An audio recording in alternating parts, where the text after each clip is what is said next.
भागवत गीता में श्री कृष्ण ने अर्जुन को बताया है कि मनुष्य पाप में क्यों फंस जाता है। जब अर्जुन कुरुक्षेत्र में युद्ध करने के विचार से विचलित हो जाता है तो भगवान कृष्ण उन्हें गीता का ज्ञान देते हैं। साथ ही अर्जुन के इस सवाल का जवाब देते हैं कि आखिर किन परिस्थितियों या कारणों के चलते मनुष्य पाप करने के लिए मजबूर हो जाता है। आइए जानते हैं इस सवाल का जवाब और पाप करने से बचने के उपाय। आपने अपने आसपास टीवी, अखबारों आदि में देखा और सुना होगा कि किसी जगह पर कोई चोरी हो गई तो कहीं किसी व्यक्ति ने आपसी रंजिश में किसी की हत्या कर दी। कलयुग में हमारे इर्द गिर्द इतने अपराध हो रहे हैं कि हर दिन की ऐसी विभत्स घटनाएं भी अब आम लगने लगी हैं। अखबारों में ज्यादातर खबरें किसी न किसी अपराध से जुड़ी होती हैं। धर्म कर्म की भाषा में कहें तो पृथ्वी पर पाप बढ़ते जा रहे हैं। कई लोग तो छोटी छोटी इच्छाओं को पूरा करने के लिए बड़े बड़े अपराधों को अंजाम दे बैठते हैं। लेकिन केवल ऐसा नहीं है कि मनुष्य के यह पाप केवल कलयुग में भी हो रहे हैं। द्वापर युग में भी जब चारों तरफ पाप बढ़ने लगे थे तो अर्जुन ने श्री कृष्ण से सवाल किया था कि आखिर मनुष्य पाप कब करता है। आखिर वो कौन सी बात है जो उसे पाप करने के लिए मजबूर कर देती है। तब श्री कृष्ण ने अर्जुन का मार्गदर्शन किया था। आइए जानते हैं श्री कृष्ण ने तब अर्जुन से क्या कहा था। स्वार्थ की अति पाप करने को करती है मजबूर। मनुष्य पाप क्यों करता है? इस सवाल का जवाब देते हुए श्री कृष्ण ने अर्जुन से कहा था कि इस पृथ्वी पर हर मनुष्य अपनी भलाई के लिए कार्य करता है, लेकिन जब व्यक्ति का स्वार्थ बढ़ जाता है तो वे अपने अलावा किसी की नहीं सोचता, उसे केवल और पाने की इच्छा रहती है। इस क्रम में मनुष्य यह नहीं सोचता कि उसके स्वार्थ से किसी अन्य को हानि होगी या दुख उठाना पड़ेगा। उसकी संवेदनाएं मरती जाती है और उसे दूसरों के दुख में भी सुख ही दिखता है।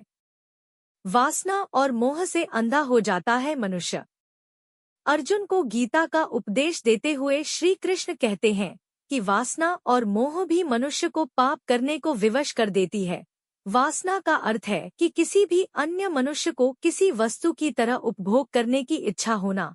जिस तरह कोई बालक किसी खिलौने के लिए मचल उठता है और जब तक उसे वो खिलौना न मिले बच्चा रोता रहता है और वो शांत नहीं रहता, उसी तरह वयस्क होने पर किसी दूसरे मनुष्य को नैतिकता और संवेदनशीलता से परे जाकर उसे उपभोग करने की इच्छा भी मनुष्य को पाप करने को विवश करती है। व्यक्ति किसी वस्तु या मनुष्य के प्रति मोह बांधता है और उसे पाने के लिए अंधा हो जाता है।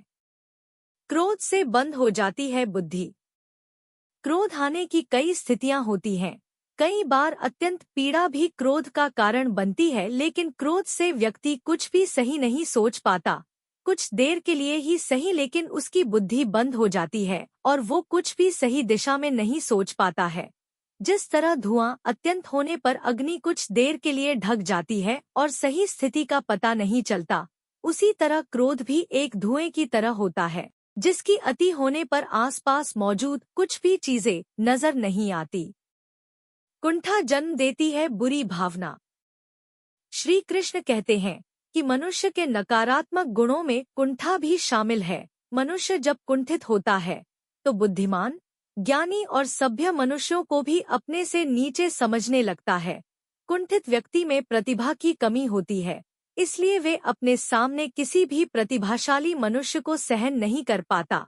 वे अपने आप को सर्वश्रेष्ठ दिखाने के लिए उस प्रतिभाशाली मनुष्य का बार बार अपमान करता है और उसे किसी तरह से मूर्ख सिद्ध करने में लगा रहता है। जिस प्रकार दुर्योधन ने अपनी कुंठा में आकर हमेशा ही तुम पांचों पांडवों को अपमानित किया। अर्जुन ने पूछा, पाप से कैसे बचा जा सकता है? इन सभी बातों को सुनकर अर्जुन ने श्री कृष्ण से सवाल पूछा कि पाप से कैसे बचा जा सकता है। इसका जवाब देते हुए श्री कृष्ण ने कहा कि प्रत्येक मनुष्य को सबसे पहले अपनी सभी नकारात्मकताओं को मन से निकाल देना चाहिए। मनुष्य को प्रारंभ के साथ अपने अंत का ज्ञान होना भी बहुत आवश्यक है। धरती पर हर मनुष्य की एक निश्चित आयु है, कोई भी अमर नहीं है। ऐसे में सभी को यह सोचना चाहिए, जिस वस्तु को पाने के लिए हम इतने पाप कर रहे हैं उनमें से कुछ भी हमारे साथ नहीं जाएगा। व्यक्ति को आसक्ति यानी किसी भी वस्तु के लिए अत्यधिक लगाव नहीं रखना चाहिए। वहीं विरक्ति के भाव को भी खुद पर हावी नहीं होने देना चाहिए। सही गलत की पहचान होना और इस विवेक को हमेशा बनाए रखने से ही पाप करने से खुद को रोका जा सकता है। यही पाप करने से बचने का अंतिम उपाय है।